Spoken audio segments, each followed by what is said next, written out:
Hello guys, welcome to my first video. In this video I will show you this. This is called confirmation link. How to create confirmation link for your channel. So don't skip the video and let's start. First, open your browser. Go to youtube.com. Go to your channel. Once you go to your channel, you will see your channel link on the top. Type next to your channel link sub confirmation equal 1. Then copy the link with this code and add the new tab and paste the link in the new tab. Then hit enter. So finally we got the subscribe confirmation page. But how do we get them to click the link is the question.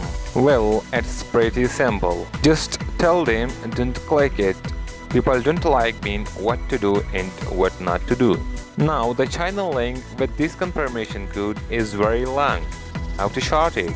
Open your browser and type bit.ly.com. Now paste here your channel copied link and then hit shorten. Now copy this bit.ly short link and drop this bit.ly link into your video description.